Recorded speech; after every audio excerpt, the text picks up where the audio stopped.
want to record. Great, so thanks very much, Claire, for coming in, and I'm going to hand over to you now, and you can introduce yourself. I'm going to pop myself on mute, and I may have a question or two coming up myself for you. Wonderful. Thank you so much. Well, thank you very much, everybody, for being here this evening.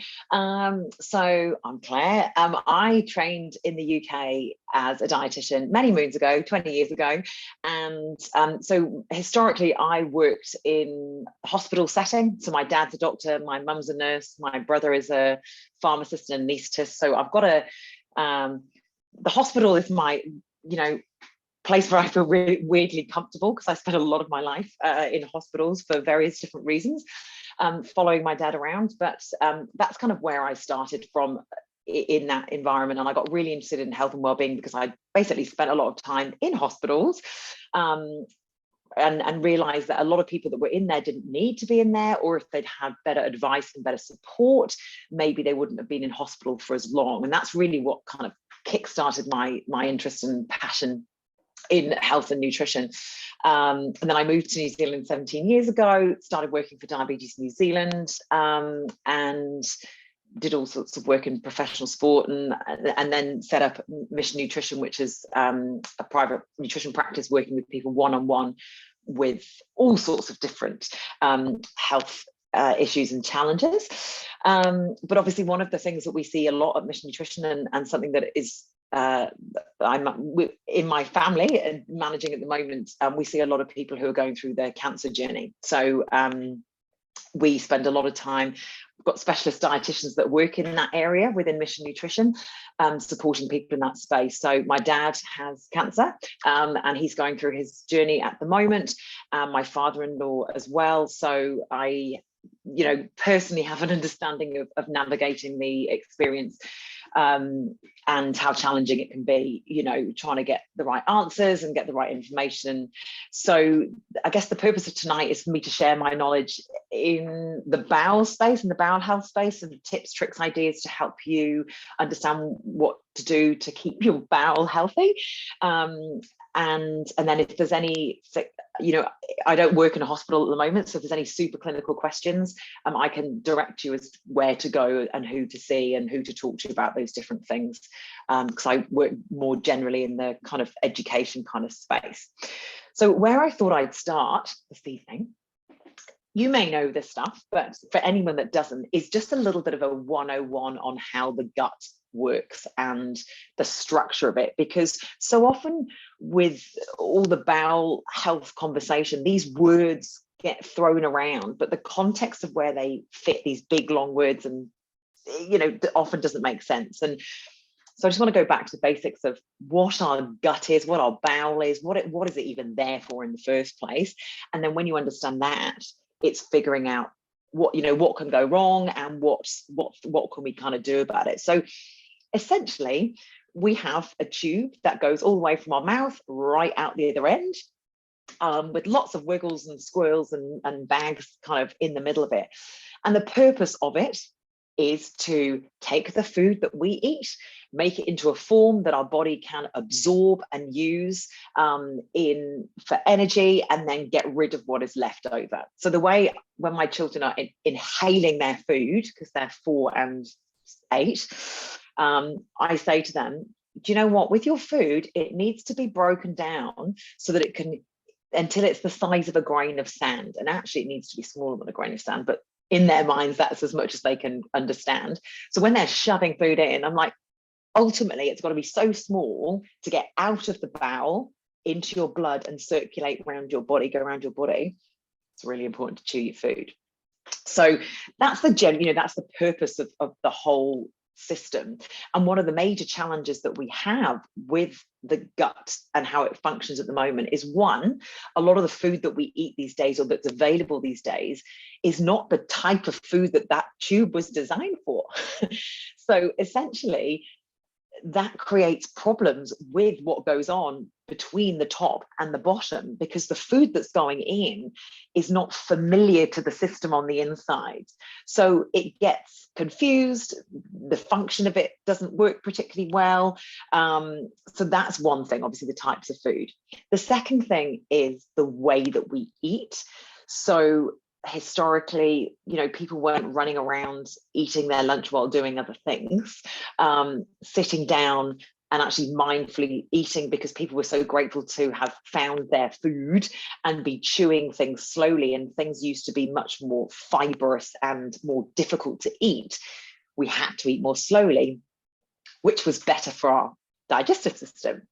And then people never used to be quite so stressed. So stress used to be in the form of a tribe, a neighboring tribe coming and taking over your camp, or a lion or a tiger.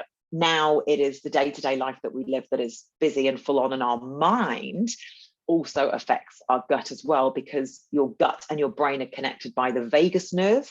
So essentially, a lot of the issues that we see, particularly in Mission Nutrition, and the conversations I have with people in radio and stuff like that, is often about the fact that when somebody is stressed, even if you don't feel stressed, a lot of us are much more busy and agitated than historically we used to be. The gut is one of the first things to tell you that, and the first things to kind of to go on. So that's just a little bit of the background about the gut. In terms of the different parts of it, so the gut starts in your mouth, and you've got bacteria in your mouth that the health of them is important, and these are probably one of the most important underestimated things within the digestive system. And I always say to my boys, there are no teeth beyond your mouth.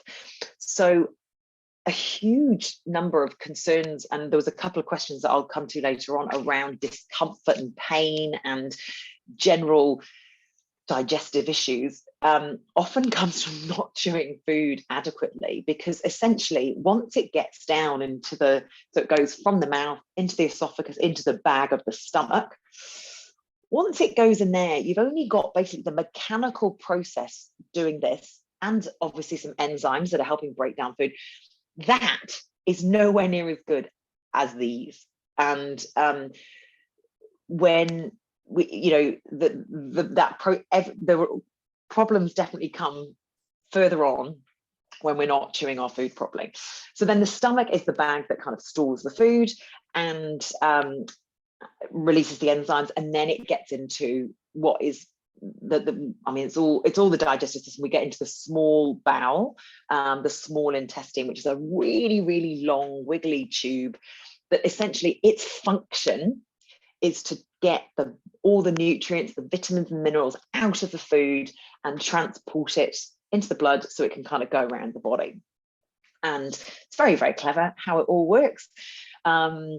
And then this is where with the bowel cancer conversation, this is where it starts, because once you've absorbed all the goodness from your food, all the vitamins, the minerals, the everything that your body wanted from the purpose of you actually eating, you've got leftovers that we need to get rid of.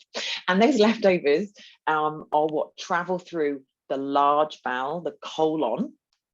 And that's where essentially you've got a liquidy slush that needs to obviously come out, not a liquidy slush, ideally, right? It needs to be a solid situation when we get to that point in the evening or the day.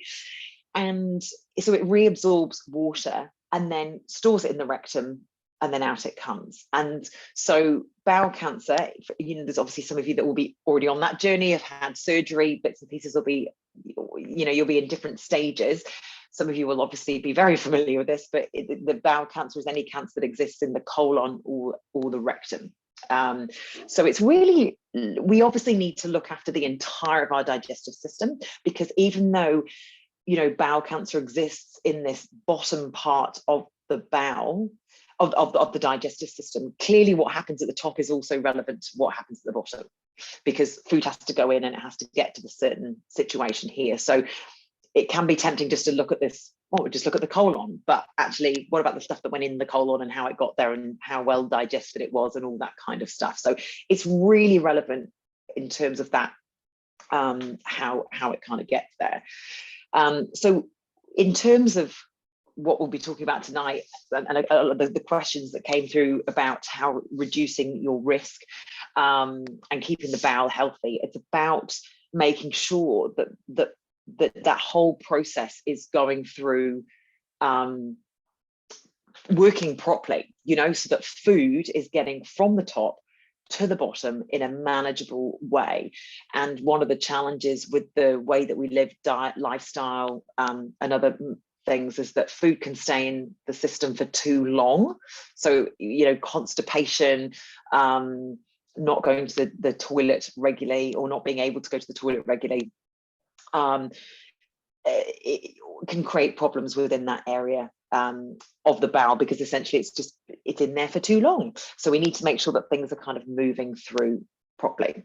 So the first question, I'm going to go through the questions that came through, and you have to excuse me for looking down, but there was lots of different questions, so I'll read them out as they came through and just discuss a couple of things. So the symptoms of bowel cancer, again, some of you will be very familiar with this. For the person who asked the question, I'll just go through it and just give it a little bit of context in terms of other things that it can be as well, if it's, you know, other gut related issues.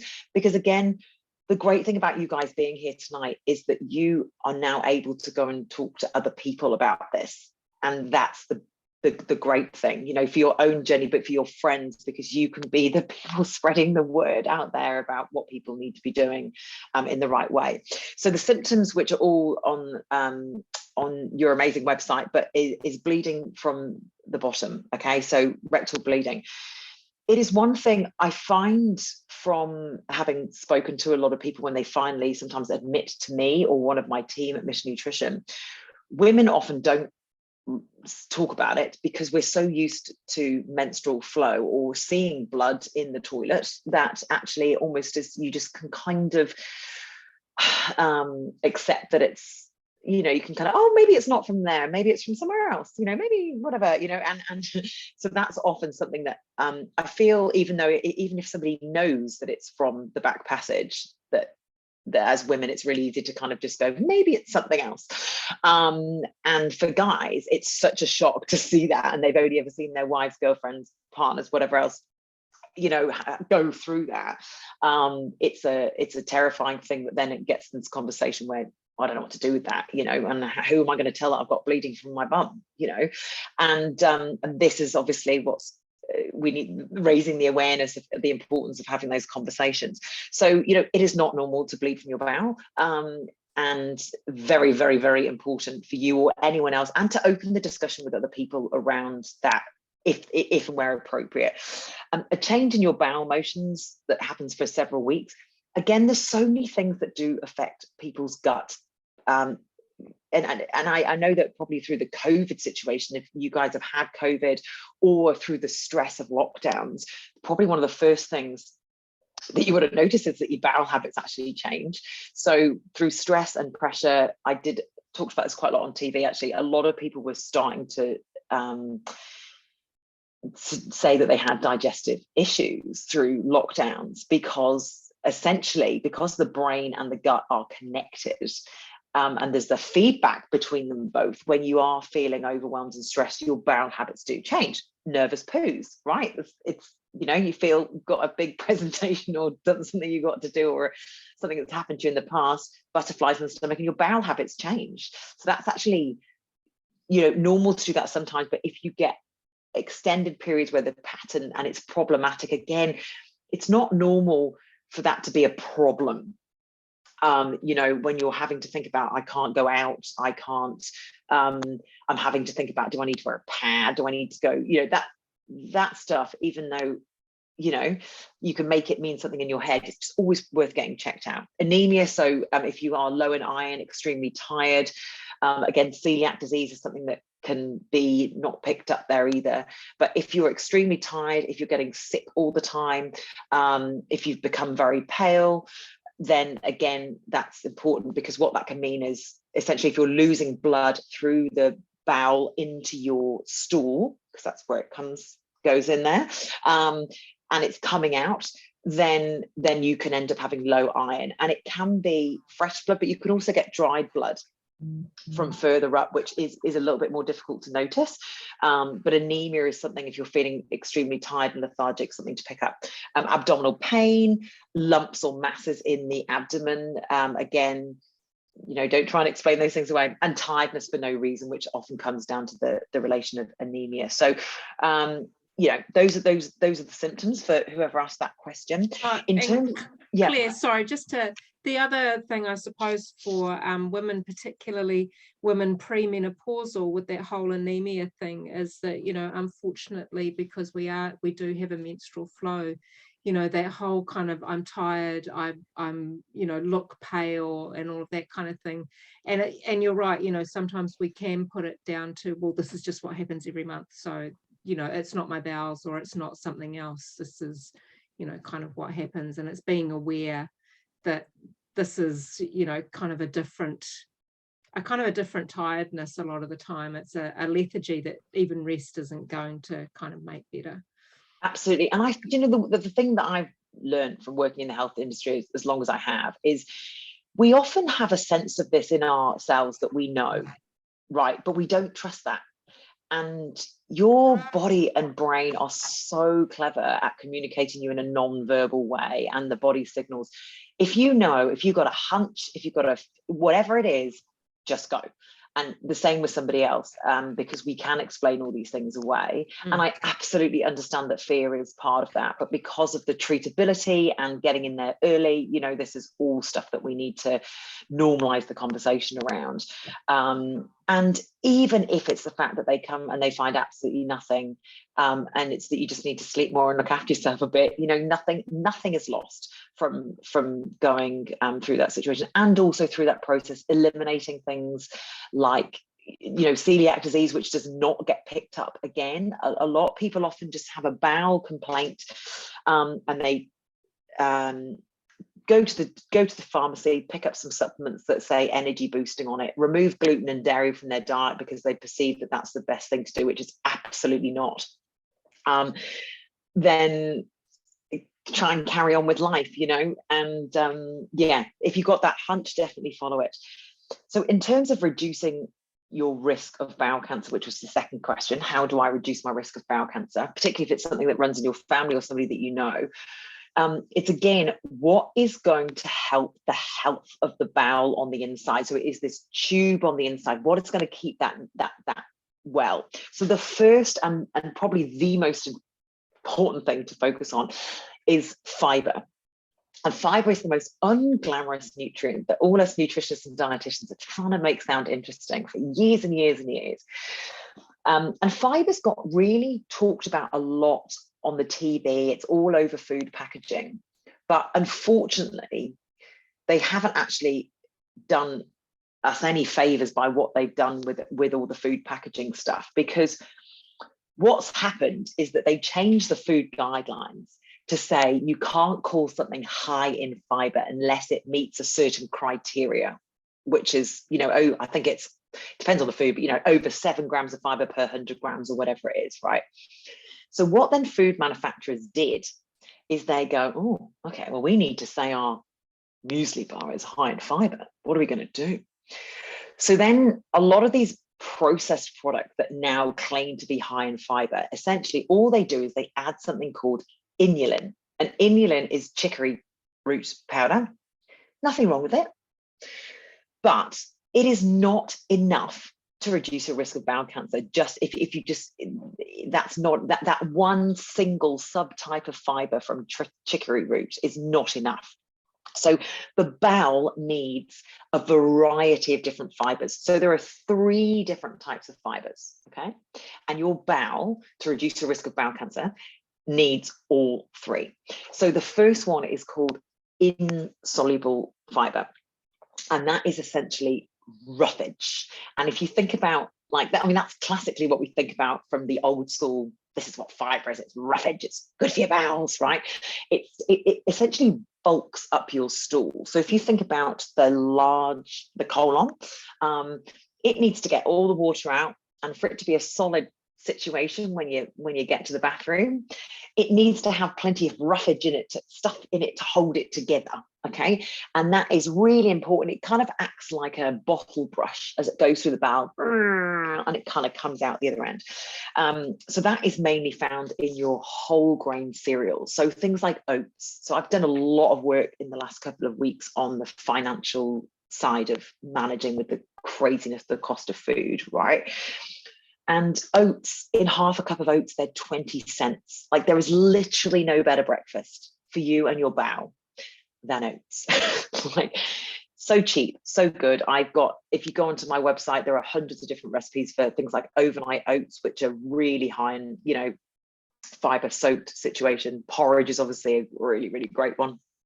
And my mum actually is allergic to wheat, so I grew up eating oats in everything. And so if you want to eat more oats, find my recipe. So that's the bottle brush stuff, moving it through. Then you've got the soluble fiber, and that essentially creates a thick gel. So as the food goes through, basically you've chewed your food, it's going through the small intestine. When it goes through the small wiggly intestine, which is where all the nutrients are getting absorbed, all the food's getting absorbed, you don't want it to go through there too quickly. So if it goes there too quickly, there's not enough opportunity for it to get out of the bowel into your blood. So the soluble fiber basically makes it kind of go through slowly. And that's mainly in your oats, low oats, barley, psyllium, and the skins of fruits and vegetables, and pulses. I mean, I'm the biggest fan in the world of lentils, chickpeas, and kidney beans. Not great if you've got irritable bowel, but for everybody else, absolutely the cheapest, best, most nutritious food in the world are pulses. Protein, fiber, great for your bowel in literally every way, apart from if you've got irritable bowel syndrome. But we'll come to that in a minute. So those kind of foods are what we need to keep our bowel healthy. Then we've got something called resistant starch, which is, it's considered the third type of fiber. And what that does is basically it acts as a food source for the bacteria that live in the large bowel. So you've got roughly 2 to 3 kilograms of bacteria that live predominantly in the colon, which is what we're talking about from a bowel cancer perspective. 2 to 3 kilograms. The health and balance of the 2 to 3 kilograms of bacteria is absolutely imperative for the health of that part of your bowel. And resistant starch, which is in onions, leeks, garlic, unripe bananas. I've got a link, which I'll share at the end of here, which has got all the different types of fibers and examples of the different types of foods, right? So I'll share that with you. But that feeds the bacteria that live in that part of the bowel, and it gets them to create something called short chain fatty acids, which protects the lining of that large bowel. So as you can see, when people just put inulin in food, it's not solving our problems. And they did a huge piece of work on this. And a friend of mine's an amazing dietitian in Australia and did a lot of work on this, where they managed to get the Australian in the nutritional survey to meet their requirements for fiber, but the bowel cancer risk did not go down. And that's because they were all having this one type of fiber that was all just shoved in food left, right, and center. But it doesn't affect your bowel cancer risk, because bowel cancer is to do with, as you can see, it's a structural conversation about how the bowel is working, and you need you need all those different types of fiber to do the good stuff in the bowel, not just ticking the box on the back of the nutritional label, right? And really that's where whole food, which is what we're designed to be eating, right, with our teeth and chewing, is in that place. So that's my rant on fiber, and I'll share, there's lots of good links on that. Red meat, and this is something that you will have heard before, but essentially processed meats. I don't buy processed meat at all in our family. I don't mind the kids having the odd ham and pineapple pizza when we're out, or, you know, a pepperoni pizza at their friend's place, but essentially your ham, your salami, your kind of processed sausages, like real meat sausages, fine, but the processed hot doggy type luncheon meat stuff, you know, as minimal as humanly possible in terms of the when you look at the research from the World Cancer Research Fund that they've done around bowel cancer, we're trying to keep that as minimal as possible. We're replacing it with fish, replacing it with eggs, tofu, edamame beans, nuts, seeds, other source of protein. But unfortunately, that's from a bowel cancer risk point of view, processed meats just need to go, and keeping our red meat intake to less than 500 grams cooked a week, which is 750 grams of raw weight. And I caught my husband eating tofu. I mean, I never thought it was going to happen. I may have been a dietitian for 20 years, but it is possible. But and that's been through, mince. Now we use 500 grams and 2 cans of lentils and 2 onions and a packet of mushrooms, and that's how we make any mince in our house now. And that makes 500 grams make 4 meals, which is financially good and better for the bowel. So it's not about having none if you like it, it's just about managing the portions and finding different ways. Healthy fats, so unsurprisingly, your fat and your meat's not great for the bowel. Your extra virgin olive oil, one of the best oils that you can use, and then nuts and seeds are great for the bowel. It's the stuff that these bacteria get excited about. I mean, you've got to, those bacteria, just they need food to eat, and unfortunately a lot of the highly processed food is so pre-digested. By the time it gets into the large bowel, those poor little bacteria that are living in there going, come on, where's something to eat? There's nothing to eat because they need this fiber and they then just die, and actually it's one of the interesting things, one of the biggest reasons why a lot of dietitians and nutritionists are really hate the keto diet stuff is because you get this massive what's called bacterial die-off. Because essentially, on the ketogenic diet, you're less than 50 grams of carbohydrates, and we would love people to have at least 28 grams of fiber as a female, 38 grams of fiber for a guy. How could you possibly get that if you're on 50 grams of carbohydrate? And actually, a lot of the dietitians working in the bowel area would love people to get up to 50 grams of fiber, let alone 50 grams of carbohydrate. So I could talk about keto for an hour, but wouldn't recommend it in terms of your bowel health. Definitely not. And it's one of the big pushbacks in terms of this whole trend of these low carb diets is people are becoming, like myself, increasingly concerned about the impact on the bowel of low carb diets. I'm not suggesting everyone that eats white bread and bagels and pancakes every day, but when you're eliminating brown rice and oats and chickpeas and kidney beans and popcorn and because there's good things about popcorn, it's a grain. When it's popped in a pan itself, it's really high in fiber and very good for your bowel. When people are eliminating all of those to be so low carb, it is a disaster for the bowel. And while it might be getting a lot of trend on certain places, don't do keto for your bowel, basically. So the next question was, what is the microbiome? So essentially going back to those 2 to 3 kilograms of bacteria we've got in our gut, we do have them everywhere else. We're covered in microorganisms. And actually I've got random side story, but I've had skin issues a lot of my life, and skin issues run in my family. And we have a layer of microorganisms that live out on our outside as well as on our inside. And a lot of people with skin issues have an unbalance with the bacteria that live on the outside of the bodies. So essentially, we need to look after these microorganisms, and they actually are trying to it's one of the most important organs of our body. It's just not in one place, it's everywhere, but we're now learning more and more that this ecosystem that we have, when we're born, we have there's very few of these microorganisms. You first get exposed to these microorganisms when you come out the birth canal.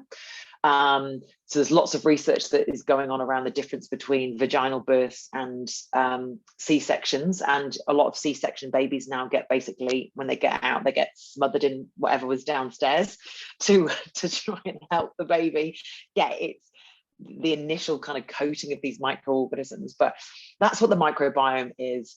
And because you'll see that word, it's very trendy. It's in a lot of magazines at the moment. I've just done an interview for Thrive magazine on sleep, and we ended up talking about the microbiome, because the health and well-being of those bacteria that live in your bowel not only affect your bowel cancer risk, but they also impact your weight, how you sleep. 70% of your immune system is in your bowel, right? So here's everyone in winter going, let's take our vitamin C supplements and blah, blah, blah, blah, blah, blah. It's like the two most important things that you can do for your immune system. 1, make sure you get enough sleep. 2, get enough fiber and look after it, feed those bacteria, because those bacteria is what are going to help your immune function, because they are that's where a lot of the grub gets into your body, and it's your digestive system that's fighting off that stuff that's getting inside, right? It's either getting up here, that's where stuff's getting in, or it's getting in there, and anything that gets in there is going to affect how your body kind of works. So that's the microbiome question. The next question was around probiotics and prebiotics. So that's a common thing that gets talked about a lot. And again, it's this whole thing, when someone's trying to sell you something, they skew the message, don't they? Right. It's a very unfortunate situation, but essentially probiotics are orally taking or adding beneficial bacteria through your mouth. So what you're trying to do is put more good bacteria in by putting it in here. And the fermented foods, so your kimchi, your sauerkraut, your kefir, they're kind of, it looks like they impact the bowel. The research isn't like concrete that it does, but there's absolutely no harm in including fermented foods that they're good for you in many, many ways. You can't concretely say, eat sauerkraut, it's going to completely cure your bowel issues, but it's certainly, there's no harm. And I certainly eat fermented products myself. I make my own kombucha, sauerkraut, really good things to be including. Also, I found that it's a good condiment when you're trying to have less salt, less tomato ketchup, because they add a bit of flavor to your food. So that's what probiotics are. And then prebiotics are foods that feed the bacteria. And so resistant starch, if we go back to like the green banana, the onions and the garlic, they're considered prebiotics because, as I said, they kind of feed the bacteria that live in there. But what companies try and do is they go, oh, I'll just make a pill for you. Don't you need to worry about those foods? I'll make a pill for you. You know what? Most of them, it's not worth it. And the reason it's not worth it is because food is so much better because it comes with nutrients. Probiotics absolutely have their place. Probiotic supplements only in very specific situations. And there are specific probiotics that are for specific situations. And I will add into this chat here the recommendations. There's an amazing dietitian in the UK. And she's got, like, if you take antibiotics, you need to take lactobacillus, whatever this. If you have had diarrhea, you need to take lactobacillus plantarum. And it is literally that specific. And there's no point taking a blanket, oh, let's just take probiotics, it's good for my bowel. Forget it. Eat fiber. Sleep affects the health of those bacteria. So again, when I did this interview the other day with this magazine, they said, what's the first thing you ask people when they walk into your office and you're trying to change the way that they eat? And I said, this is genuinely what I do say, how's your sleep? And they go, aren't you supposed to be a dietitian? And I said, yes, but if you're not sleeping properly, number one, those bacteria in your bowel are not particularly happy. Number two, you're likely to, the hormones that control your appetite, that regulate the types of foods that you fancy eating, are disturbed.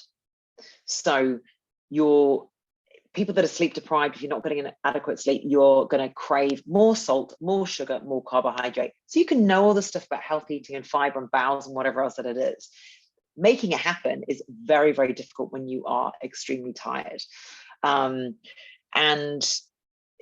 also sleep deprivation impacts your immune system and impacts, a lot of the sleep is when a lot of your body's repair processes, particularly the anti-cancer cells, and basically your got macrophagy, these amazing cells at night that kind of go around and do a bit of a cleanup at night.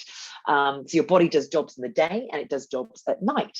And one of the most important jobs that it's doing at night is basically kind of a regeneration process. So in terms of people preventing the risk of cancer and also managing that, sleep is so powerful. And I say this to my dad all the time. He's like, because he's a doctor and he's got cancer, and he's like, oh, I just am sleeping all the time. And I'm like, Dad, like, this is your body doing what it needs to do, right? Like, can you just literally stop trying to fight it? And my mum totally sighed. I found him the other day on the lawn. This is my dad, like workaholic to the end of the degree, lying down, planting plants. Mum's like, well, he's like, I'm just so tired. So he's lying on the lawn, planting these plants like this. And Mum's like, just go to bed, man. You just go to bed. This is what you need to do. Our body is so clever. It knows what it needs to do, yet we fight it. I could talk about sleep for hours, but and I'm happy to take questions on sleep at the end, because I do a lot of work in the sleep space. If you struggle with sleep, ask me some questions at the end. But really, really, again, from a bowel health, it's something that doesn't get talked about, and our body is actually quite good at looking after itself. It's just that often our lives don't allow us to do that. And then we look for the pill or the supplement or the thing or the whatever, but really the basics are quite there. So that's the stuff around prebiotics and probiotics, and I'll share that with you in a minute. In terms of general bowel discomfort, so there was a question around that. I've got pains in my stomach, and bowel cancer's been ruled out. What do I do? So if you've had bowel cancer ruled out, you've had celiac disease ruled out, and you've still got discomfort, one of the things it could be is irritable bowel syndrome, which affects around 1 in 7 people. And it used to be, you may or may not have heard of the low FODMAP diet, which is essentially some of the foods that cause excessive fermentation in the bowel. So some fermentation is good. We're supposed to fart, we're supposed to make gas. It's very normal. Those 2 to 3 kilograms of bacteria, they produce gas. It's got to go somewhere, right? It's normal. But when it's excessive and it extends your stomach out and it's really painful, obviously it becomes problematic. So what can happen is with people who struggle with irritable bowel syndrome, that excessive fermentation can happen. And basically those bacteria just get a bit too munchy and are like, oh, they're getting out of balance and it's causing kind of pain. The first line now, rather than going straight to the FODMAP diet, is we always address the things that irritate the bowel. Caffeine. So caffeine is a stimulant, and the bowel, you don't have to think about food going in or out. Just you get the natural signals and it happens. Thank goodness, right? We don't have to think about, oh, I've got to move the food from my stomach to my bowel. But caffeine, what caffeine does is it changes the rhythmic structure, the rhythmic pattern of your bowel. So your bowel is constantly, or your digestive system, which has basically got rings of muscle all the way through it in various different ways, is doing this all the time, right? And then when you have caffeine, it does this. So it changes the way that your bowel is kind of functioning, and alcohol does the same thing. So for somebody that's got digestive issues, we always look at caffeine and alcohol as a first line, because if you've got anything that's changing the internal squeezing without you thinking about it, it's going to change the speed, the absorption of stuff that's kind of going through. Spicy food can have a similar impact, that it kind of irritates the capsaicin impacts. I never can say that word.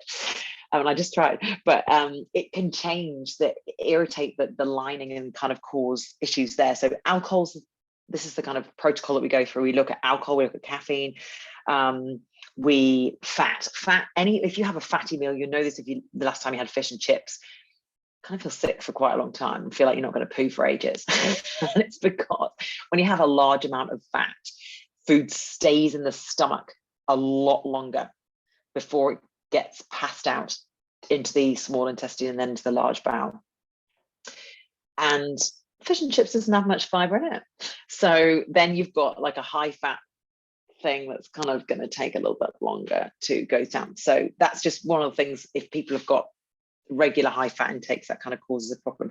The other thing is we would always look at is sweeteners. So anything that ends in ol, sorbitol, mannitol, isotyl. So one of the challenges is with a lot of like low sugar ice cream, for example, like something like Zilch, protein bars, a lot of the low carb products these days, actually, like the processed bars, ice creams are probably one of the worst. Sugar-free chewing gum, disaster. If you've got a bowel, if you've got irritable bowel syndrome, step away from the sugar-free chewing gum.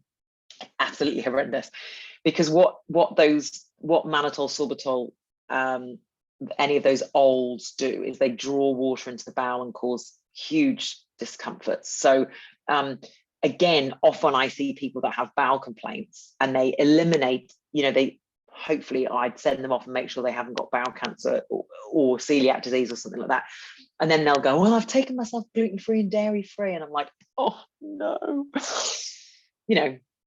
and then they're eating highly processed white gluten-free bread and highly processed white gluten-free cereal. And I'm like, I'd much rather you had oats, thanks very much. And it would be much cheaper. And then they're trying to be healthy and having all these low sugar, low this, low that, whatever else. And actually a lot of those things have got these sweeteners in them. So the difference between sorbitol, mannitol, isotyl, which is the main ones, and other sweeteners is they're bulking agents. So aspartame, which is what it's like in Diet Coke, is a microscopic drop in a drink. But in some of those like protein bars, for example, the low carb protein bars, it actually adds weight to the product. It's almost like sugar, if you like. It's actually, you pour it in and mix it round. Yeah, it gives this kind of sweet taste to things. It's used all the time these days. This is what everyone's, with all these processed products, they add inulin and then they put flipping mannitol in there. And I'm like, what are you doing? These poor people's bowels don't know what they're doing with themselves, And I have actually had so many people who think they have irritable bowel, and actually it's not really irritable bowel. We're just not designed to be eating these large volumes of these sugar-free alcohols. It's ridiculous. They're not absorbed by the body. So they just change the structure of the bowel. So again, it's all this stuff that's just frustrating. So that's the kind of first line that we go through with people if they've got a bowel complaint that's not that. And then we say, right, is it, if those things work a little bit, then we'd look at what's called the low FODMAP diet, which is essentially the foods that causes excessive fermentation in the bowel. A lot of my team at Mission Nutrition do this day in, day out. It's not a diet that you follow for life. It's an elimination process to figure out, what? Onions don't suit me. Milk's fine. Mushrooms not for me. Avocado good. It's not I'll Google all the low FODMAP foods and I'll just eat those. The reason I say that, if you know anyone with irritable bowel or you know anything about low FODMAP, one of the major things that we are concerned about dietitians is that people follow it too for too long, and it increases then it will increase your risk of bowel cancer, because you are eliminating all sorts of fruits and vegetables and fibrous foods that you don't need to be long term. So in the irritable bowel space, we as a profession are trying to help people understand that it is a process that you go through for 6 to 8 weeks to figure out what are your trigger foods.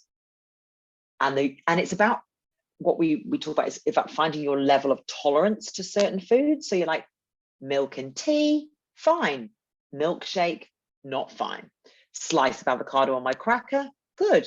Whole avocado, not good. Right, that's where we were trying to get. But unfortunately, when people do it themselves, you end up in a situation where we then get people actually compromising their bowel health because they just go, it's just easy just to not eat any of it. And then we're like, but your fiber, you're down to like 8-10 grams of fiber. Not a good. So if you know anyone with irritable bowel, find that. Last couple of questions here. So this one was, I've heard that serotonin is produced in the gut. Is that true? So yes, it's true. Serotonin is your natural antidepressant. And a lot of people go on, I've seen it in many magazine articles, it's really important for your mood. Serotonin is made in your gut. This is not downplaying the gut. Yes, it is. Some is made in your gut. But the stuff that affects your mood is made in your brain. And they don't actually pass between the two. The gut and the brain stuff don't go between the two. So if you are trying to boost your mood, yes, look after your gut. But the thing that improves serotonin is actually your exposure to natural light. So your eyes being exposed to natural light is what makes your brain make serotonin, which has the antidepressant effects. The reason I say that, I've had a lot of people that do a lot to improve their gut health, which is fantastic, but their mood doesn't improve as much as they thought, because they're like, I thought, I'm going to get all this serotonin being made in my bowel. And I'm like, yes, but really the serotonin that affects your mood is from exposing your eyes to natural light. So that's just a side point. Doesn't mean don't look after your bowel, just means side point there. Last two questions. This was nothing to do with the bowel, but lovely questions on my favorite topics. How do we combat late night snacking? And this is relevant for so many different reasons, because obviously what you eat at night affects your bowel health and various different things. But for most people that I've ever worked with, late night snacking is often nothing to do with being hungry. Very often not to do with being hungry, right? It's just a habit. And it's a habit that starts because essentially you can start doing it because maybe you feel you're tired in the evening. It's kind of like, kind of gives you a bit of energy. You're feeling lonely. A lot of people eat in the evening because they're feeling lonely. Another reason is you are eating because somebody else is eating. So actually the opposite, you're actually trying to connect. And so many people drink and eat when they don't need to in the evening. They're not hungry because it's actually connecting with their partner, a flatmate, somebody else. And the other thing is because it tastes nice and you're kind of just in the routine of eating it, right? Okay, we're all in there. The main thing to understand is around when you're trying to break that nighttime snacking, if you're not hungry, is I never suggest replacing a chocolate bar with an apple. Like, actually, that habit is nothing to do with needing food at all. So and also chocolate doesn't taste the same as an apple, or apple doesn't taste the same as chocolate, right? You didn't actually need to eat any food at all. So the important thing to know is that your brain, when it sees the same thing happening over and over again, it anticipates it. So if you always have chocolate after dinner, or you always eat a biscuit, or you always have a glass of wine, your brain starts to anticipate that happening. And the reason why it does that, it's exactly the same as like when you get in the car and you drive to work or you drive to the supermarket, you didn't mean to, and you're like, how did that happen? And it's because your brain has gone, okay, when we get in the car at 8 o'clock in the morning, this is where we go. And it takes you there. And you don't really think about it, but it does it. It's the same as it goes, okay, it's 8 p.m. Netflix is on. We go to the cupboard and we eat cookies, right?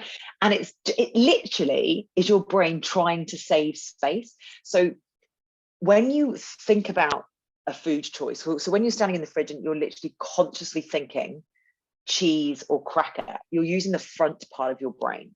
It's called the prefrontal cortex, right? The top of the grey matter. When you reach for a cookie, you're actually using your midbrain, which is where your habits are stored, which is where you know how to tie your shoelaces and brush your teeth. It's stored in a different part of the brain, which takes you there automatically. So it's really important to know that it's not because you're a bad person and lazy and whatever else. It's actually because your brain is just taking you there like it's taking you to work.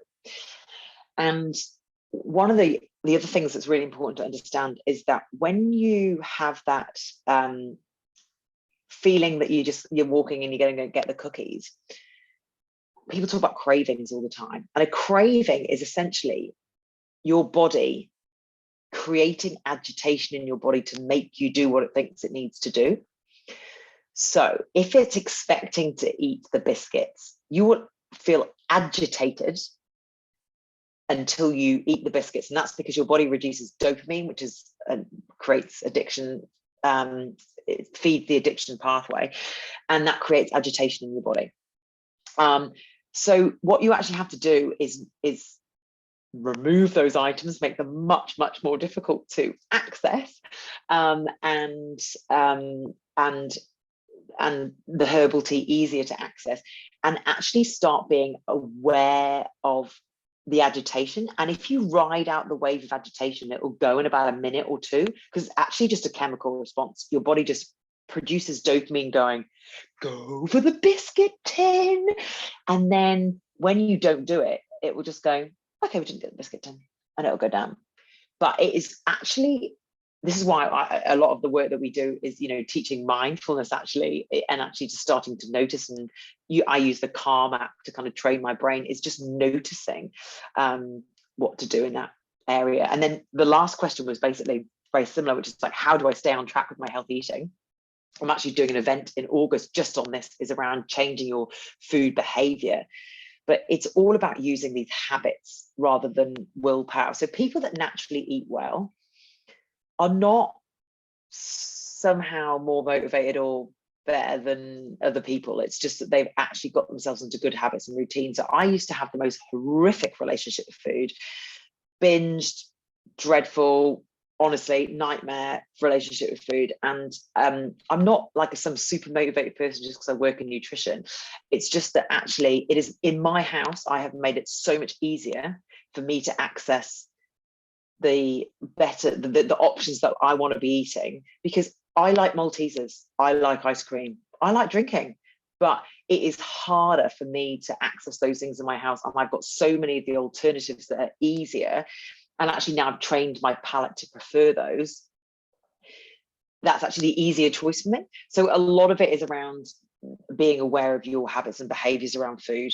And planning, again, one of the things with planning, when you plan your meals, it sounds so boring, but one of the things you're doing is you are then not having to rely on this front part of the brain, your willpower, to decide what you're going to eat, because you've already pre-decided. So one of the reasons why diets are so popular, be it gluten-free, keto, all the rest of it, is actually nothing to do with the diet itself. It's to do with the fact that somebody else has pre-decided what you're allowed to eat. And it actually makes it a lot easier to follow, because there's certain foods that you can't eat. So that's why diets work, but they don't work long term because they're unrealistic and hard to stick to. But it's actually to do with the brain and how, as to why they kind of function in that way. So yeah, being organized and thinking of it as a habit instead is that. Now, I know I've been talking for quite a long time. I'm sorry I didn't have any slides. I feel like now in hindsight I should have had some visuals, although I've been trying to use my hands a little bit. But I'll just stay on for a couple of minutes to see if anyone's got any questions, any particular things that I've covered that you want to ask. Anything burning questions? Talked about bowels and wind quite a lot, sorry. Well, that's what we do, you know. I hope that's what you're expecting. Yeah, hoping we. Yeah, it's what we do. I'm just going to hit stop for recording. Oh, yes. And I'm just going to put these links in this. Just so that, you know, we can